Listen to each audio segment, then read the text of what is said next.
আসসালামু আলাইকুম প্রিয় দর্শক, আশা করি আপনারা সবাই ভালো আছেন। আজকে আমি একটা আপনাদের অনেক রিকোয়েস্টের রেসিপি করে দেখাবো। আমার চ্যানেলে অনেক অনেক রিকোয়েস্ট এসেছে এই রেসিপিটার জন্য।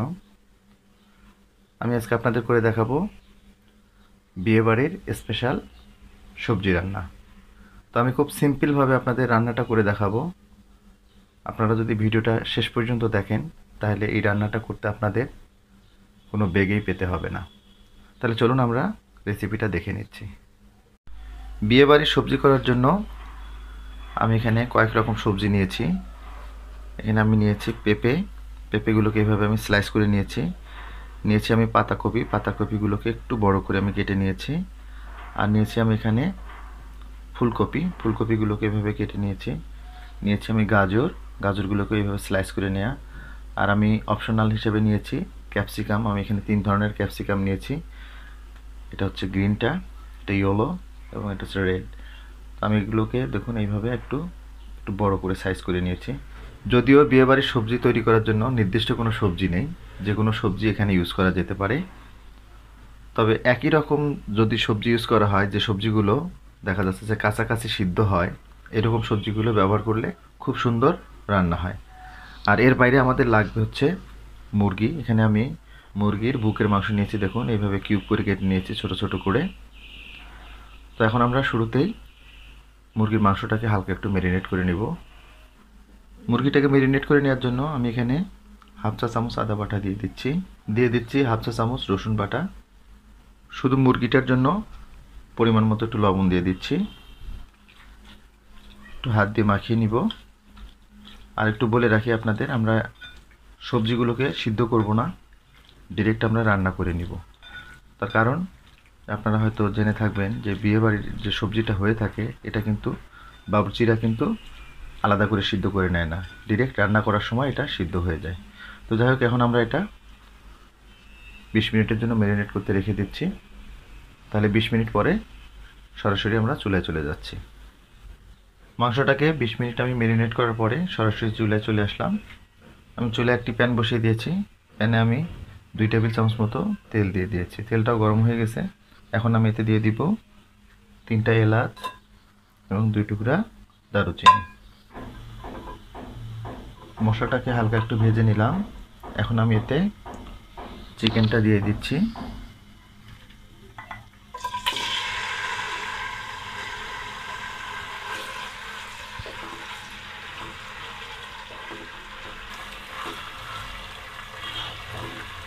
মাংসটার জাস্ট সাদা কালার আসা পর্যন্ত আমরা একটু ভেজে নিলাম। এখন আমি এতে দিয়ে দিব পেঁয়াজ কুচানো। এখানে আমি হাফ কাপ পেঁয়াজ কুচানো দিয়ে দিচ্ছি।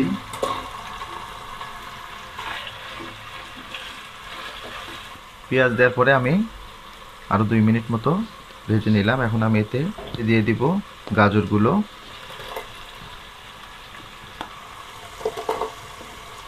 সাথে দিয়ে দিব পেঁপে। যেহেতু গাজর এবং পেঁপেগুলো তুলনামূলক একটু শক্ত, এই জন্য এগুলো আগে দিয়ে দিলাম যাতে ভালোভাবে এটা সিদ্ধ হয়ে যায়। নেড়ে দিব। আমি এই পর্যায়ে ঢাকনাটা লাগিয়ে দিচ্ছি। আর ঢাকনাটা লাগিয়ে 2 মিনিট মতো আমি পেঁপে এবং গাজরটাকে রান্না করে নেব। ফিরলাম আমি 2-3 মিনিট পরে।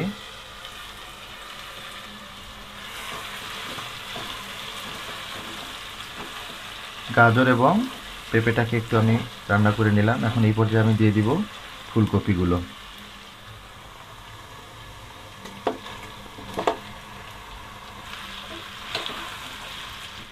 এখন আমি এখানে পরিমাণ মতো লবণ দিয়ে দিচ্ছি।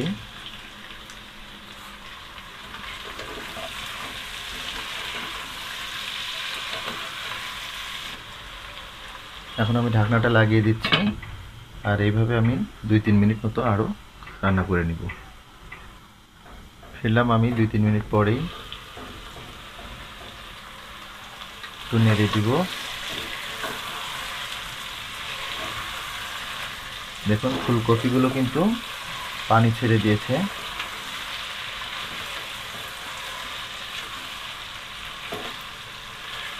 এখন আমি এতে পাতাকপিটা দিয়ে দিব।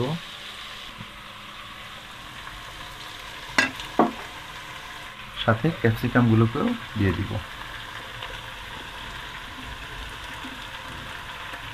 ক্যাপসিকামটা কিন্তু আসলে অপশনাল, এটা দিলে রান্নাটার চেহারাটা অনেক সুন্দর দেখা যায়, এই আর কি।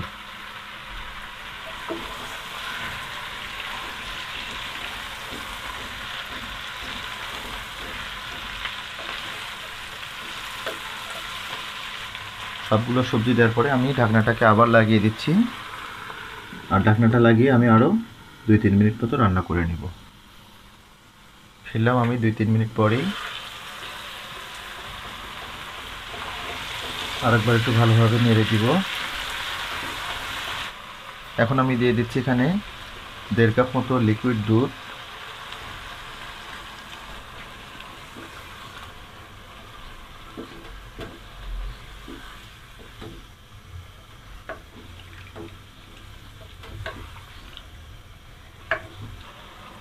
দিয়ে দিচ্ছি 4-5টা কাঁচামরিচ, জাস্ট আমি মাথাটুকু কেটে নিয়েছি। ঢাকনাটা লাগিয়ে দিচ্ছি। এখন আমি এইভাবে 5 মিনিট মতো রান্না করে নিব। ফিরলাম আমি 5 মিনিট পরেই।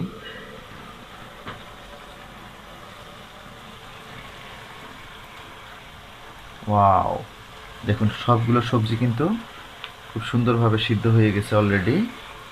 এখন আমি দিয়ে দিচ্ছি কর্নফ্লাওয়ার। এখানে আমি হাফ কাপ পানিতে 1.5 টেবিল চামচ কর্নফ্লাওয়ার গুলিয়ে নিয়েছি, এটা এখন দিয়ে দিচ্ছি। বিয়েবাড়ির সবজির এই রান্নাটার বৈশিষ্ট্যটা হচ্ছে সুন্দর একটা গ্রেভি ভাব থাকবে, আর এই গ্রেভি ভাবটা কিন্তু চলে আসে মূলত এই কর্নফ্লাওয়ার থেকেই। এখন আমি উপর দিয়ে একটু গুঁড়া দুধ দিয়ে দিব।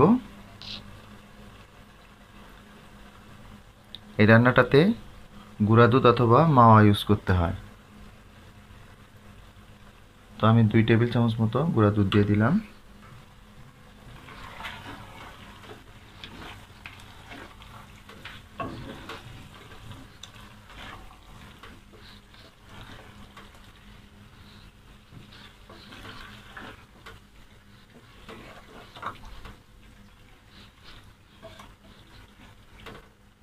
রান্নাটা আমাদের অলমোস্ট হয়ে গেছে। এখন আমি একটু দিয়ে দিব ঘি। আমি এখানে 1 টেবিল চামচ ঘি দিয়ে দিচ্ছি। আপনারা চেষ্টা করবেন এই রান্নাটাতে ঘিটা ব্যবহার করতে। একটু নেড়ে দিব হালকা করে। এখন আমি এখানে দিয়ে দিচ্ছি হাফ টেবিল চামচ চিনি। এই চিনিটা কিন্তু ইউজুয়ালি বাবুর্চিরা ইউজ করে থাকে এই রান্নাটাতে, তবে আপনারা যদি এতে মিষ্টিটা পছন্দ না করেন তাহলে এটা স্কিপ করতে পারেন, সমস্যা নেই। রান্নাটা আমাদের কমপ্লিট। এখন আমি একটা পাত্রে পরিবেশন করে দেখাচ্ছি আপনাদের কেমন হলো আমাদের রান্নাটা। হয়ে গেল আমাদের বিয়েবাড়ির স্পেশাল সবজি রান্না। প্রিয় দর্শক, দেখুন সবজিটার টেক্সচারটাই কিন্তু বলে দিচ্ছে যেটা কতটা টেস্টফুল হবে। তার কারণ যে কোনো রান্নারই তার কিন্তু আউটলুকিংটাই বলে দেয় কতটা টেস্টফুল হবে। তা আমি একটু দেখাই আপনাদের যে প্রত্যেকটা সবজি যদি আপনি দেখেন, আমি কিন্তু কোনো সবজি ইন্ডিভিজুয়ালি আলাদা করে সিদ্ধ করে নেইনি, কিন্তু প্রত্যেকটা সবজি দেখুন কত চমৎকারভাবে সিদ্ধ হয়ে গেছে। যে সবজিটাই দেখুন না কেন প্রত্যেকটাই খুব সুন্দরভাবে সিদ্ধ হয়ে গেছে। তো আশা করব আমার এই রেসিপিটা আপনাদের একটু হলেও ভালো লাগবে, আর ভালো লাগলে রিকোয়েস্ট করব আমার চ্যানেলটাকে সাবস্ক্রাইব করার জন্য, সেই সাথে লাইক, শেয়ার এবং কমেন্ট করার জন্য। তো আজকে এই পর্যন্তই, আবার হাজির হব নতুন কোনো রেসিপি নিয়ে। সেই পর্যন্ত সবাই ভালো থাকবেন, সুস্থ থাকবেন। আল্লাহ হাফেজ।